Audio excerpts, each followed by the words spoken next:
Hello, sports fan. This is Stephen Hill of Sports Choice Plus. I'm bringing you a very special breakdown. I'm going to be bringing you reaction.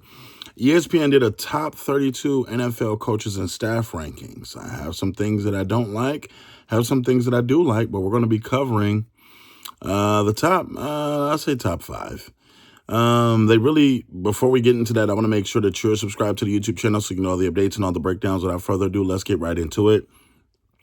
I don't really care about the bottom half of this list because the bottom half of this list is very, if you think about it. It's a lot of different teams and coaches that haven't really proven themselves, but I'm going to focus on the top five. I'm going to start at number 5, which I don't agree with at all. And I think that we need to pay attention because we have to understand that coaching staffs, head coach, offense, and defensive coordinators all have different jobs. They put the Los Angeles Rams at number 5. And when you think about this, Sean McVay is the offensive guy there. Let's be clear. Even though Mike LaFleur is there, you got to think Sean McVay has heavy influence on the play calls, what they do, how they do it. That's there. Chris Shula, as a defensive coordinator, they've struggled mightily on defense with the Rams. It doesn't matter how good the offense is, they still have struggled to put a Rams team that's on the cusp of making the playoffs and like on the fringe of it and not somebody that's a powerhouse. I don't agree with it. I think the Philadelphia Eagles should have been at number 5 with Nick Sirianni, Kevin and Vic Fangio. And when you look at just that incredible staff of what they've been able to do, Vic Fangio has the juice still defensively. He's got this little kid mindset, and it's just the sheer joy of coaching football, the sheer joy of getting guys lined up and putting them in the right perspective so they can then crash out and be great on the field. That's what I like for that. I don't agree with the Rams being at 5. I think that's a little bit more heavy on Sean McVay's side as far as offensively and him being the guru that he is offensively. Coming in at number 4, I don't agree with this either. I think the San Francisco 49ers should have been 4. I like the Baltimore Ravens, and they have the Baltimore Ravens at 4. I think they should swap because I think that Zach Orr, Todd Monken, and John Harbaugh are very, very good. When you think of the failures on the last couple of years, it hasn't been on them. The players just have to actually get on the field and actually do it. When you think about Lamar Jackson throwing to Mark Andrews and him dropping that pass, that could have been the Baltimore Ravens possibly challenging the Bills and getting another opportunity and going to a championship or going to a Super Bowl. They would have beaten the Chiefs this year. They would have beaten the Chiefs if they got past those Bills and they didn't drop that pass. They would have beaten the Chiefs somehow, some way. I think that the coaching staff put them in great position. And you look at Lamar Jackson, the way that he's playing, 2-time MVP. He does so many things well, and he makes the coaching staff look great because they call great game plans. They do great things.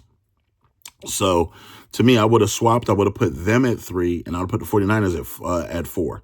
The reason I put the 49ers at 4, coaching can't stop injuries.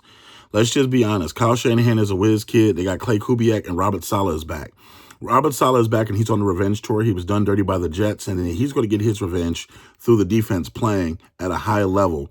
And I think they're comfortable with him being back. I think that he feels at home. He knows San Francisco. This is his town. And Kyle Shanahan's comfortable with him. They work well in unison as far as the offense running on one side and the defense running. And they're feeding off of each other and having great energy. Clay Kubiak, you know what he is. He's the son of the head coach Kubiak. And you looking at just overall, this is a monster machine, and it runs. The system runs itself. It's the next man up. It doesn't matter who you are. It doesn't matter what you are. They're going to put you in a position where your skill set can be played, and it can find itself on the field being open. Kyle Shanahan's going to put you in great positions to do stuff, I think, overall, and you're going to really have a great time when you're in San Fran as a player. Coming in number 2, I don't agree with this. The Kansas City Chiefs are number 2. When you got Matt Nagy, who calls great offense, Steve Spagnuolo that dials up great defenses, and head coach Andy Reid, the coaching experience in that room, the coaching experience and the decades of knowledge, the decades of going to NFC championship games, the years of winning Super Bowls, There's just so much. They should be at number one. Andy Reid is the best head coach in NFL. And you're looking at right now, of all the head coaches, he's up there. When you think of Matt Nagy and the play calling, the designs, the things that Patrick Mahomes does and gets away with, it's a lot of times Matt Nagy putting him in a great position. Steve Spagnuolo can still fire up defenses. I know they got blitzed in the Super Bowl and got ran out of there. But when you look at the history of just Steve Spagnuolo doing what he does a phenomenal job of putting his guys in great places, even when they didn't have a lot of talent on the defensive side. When they had to mix and match and they had to use guys that were injured, they did a lot of things well. And I think coming into the season, you're going to see more of that because Steve Spagnuolo is going to unleash this defense. Again, to me, I just think that, I don't know who's making this list, but, it is what it is. Coming in number one, it was weird to me. You got Wes Phillips, Brian Flores, and Kevin O'Connell, the Minnesota Vikings. I would not agree with this at all. I don't